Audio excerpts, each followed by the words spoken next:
중동호흡기 증후군 메르스가 일부 병원을 중심으로 확산하고 있는데요. 의료계에서는 병원의 감염 관리 수준을 평가하고 인증하는 국제 인증의 유무가 메르스 방역의 성패를 갈랐다는 분석이 나와서 주목받고 있습니다. 그래서 이 시간에는 전문가와 함께 국제 감염 관리 인증이 무엇인지, 또 이번 메르스 확산에 어떤 영향을 미쳤는지 알아보겠습니다.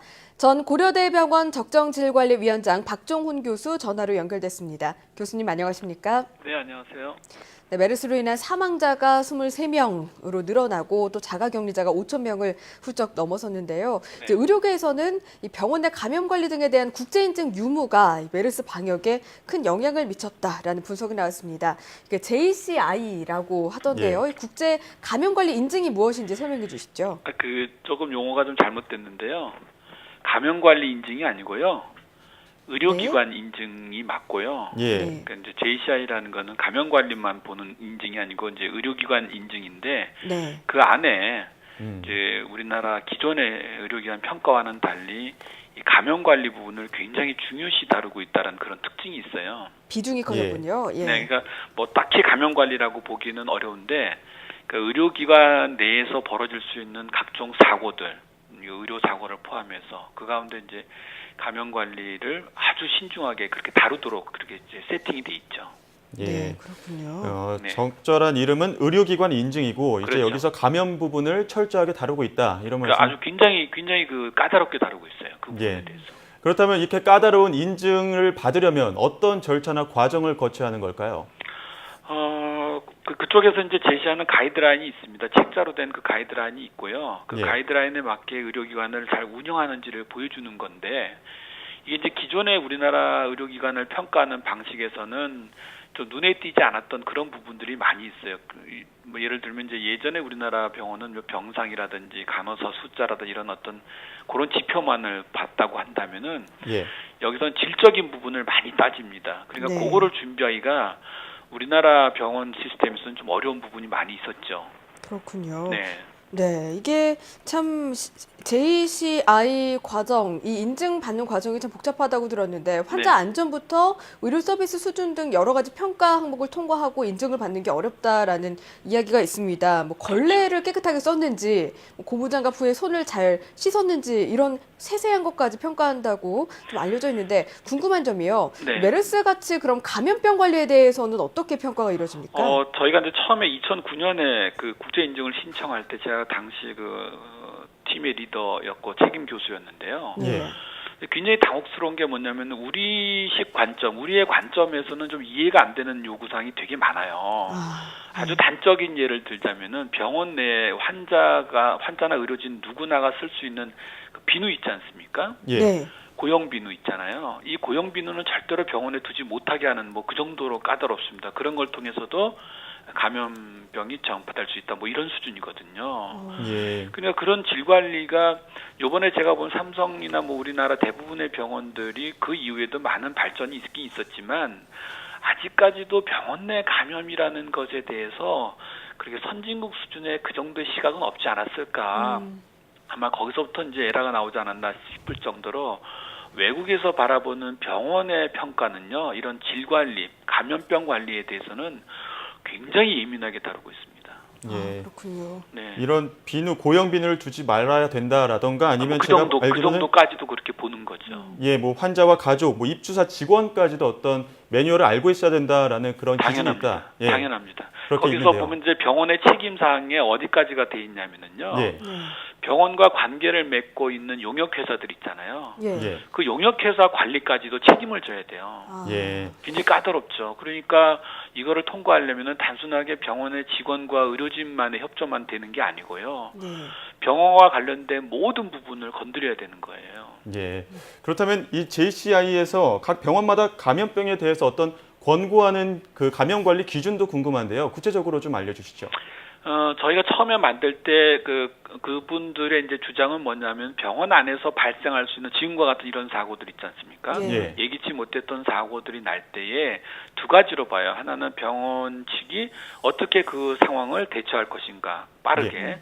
두 번째 이렇게 확산되지 않도록 직원 관리 또는 내원객 관리는 어떻게 할 것인가에 대해서 적절한 매뉴얼을 내놓으라고 합니다. 네. 그리고 그 매뉴얼대로 실행되고 있는지를 또 따져보기 시작을 하고요. 사실 JCI를 받기 전에 저희 병원에 음압실이 없었어요.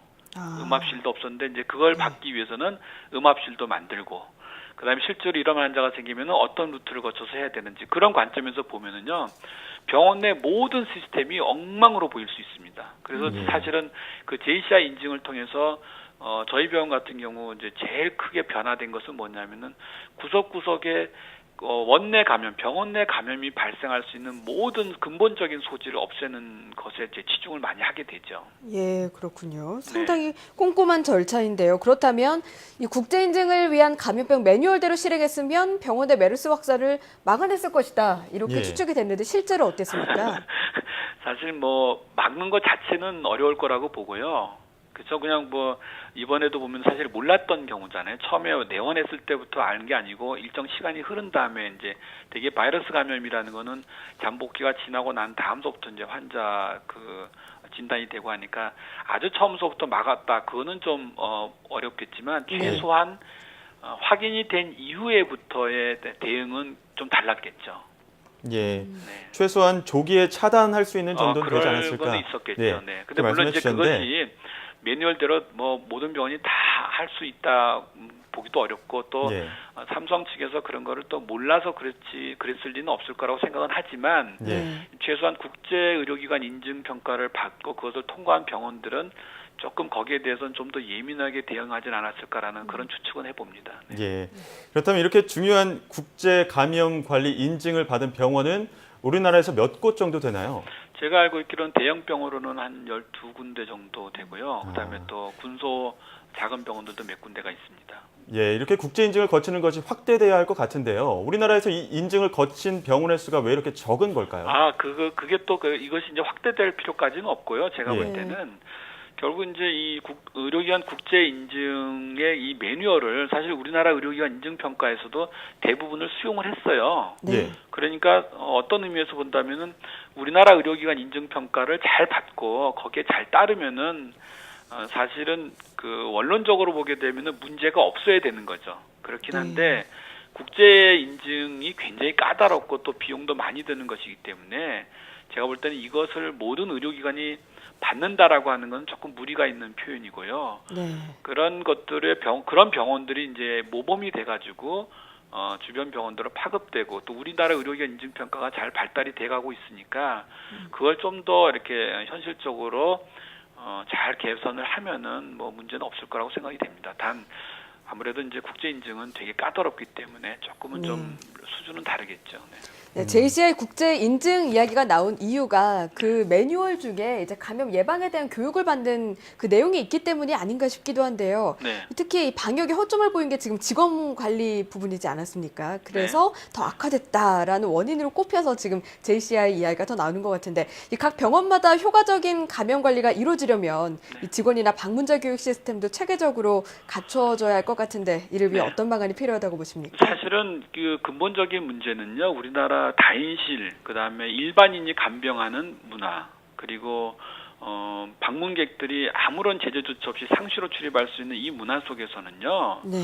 JCI 측에서조차도 이거는 감염 관리에 심각한 문제가 있다라는 거를 이미 전제로 알고 있어요. 예. 그러니까 이런 문화 시스템이 개선되지 않고 단순하게 뭐 국제 인증만 가지고서 해결될 거라고 보지는 않습니다. 어쨌든 네. 그런 거를 전제로 하더라도요. 예를 들면은 응급실에서 열이 나는 환자, 의심되는 환자가 오랫동안 응급실에서 있으면서 굉장히 많은 환자들과 접촉할 수 있었다는 사실. 그렇죠. 그다음에 그 환자를 케어했던 그 직원은 그것이 그 병원 내 직원이든 아니면 용역업체 직원이든 그 누구든 간에 철저하게 함께 관리가 됐어야 된다는데 그게 좀 잘 못됐다는 이런 점들은 아무래도 이제 국제 인증을 받은 병원들에서는 조금 다른 시각으로 보겠죠. 네, 저 또한 감염 예방에 대해서 좀 더 다른 시각을 갖게 될 것 그럼요. 같습니다. 지금 이번에 이게 좀 문제가 돼서 그런데요. 아직도 사실은 이번 일이 있기 전까지는 병원 내 감염 관리가 이렇게 중요한지를 대부분의 병원들이 잘 인식을 못하고 의사들도 잘 몰라요. 그런데 저 같은 경우는 이제 국제인증 이거를 한 5, 6년 정도 해본 그런 경험자고 그 관리 책임자였던 사람 입장에서 보면요. 네. 예. 사실 늘 불안불안했던 부분들이 이번에 터진 거거든요. 네, 네, 맞습니다. 알겠습니다. 교수님 말씀대로 이번 사태를 계기로 병원 스스로 안전관리 대책을 세울 수 있는 그런 그럼요. 네, 계기가 되기를 그럼요. 바라봅니다. 네네네. 네, 지금까지 전 고려대병원 적정질관리위원장 박종훈 교수였습니다. 교수님 오늘 말씀 네, 고맙습니다. 감사합니다. 네.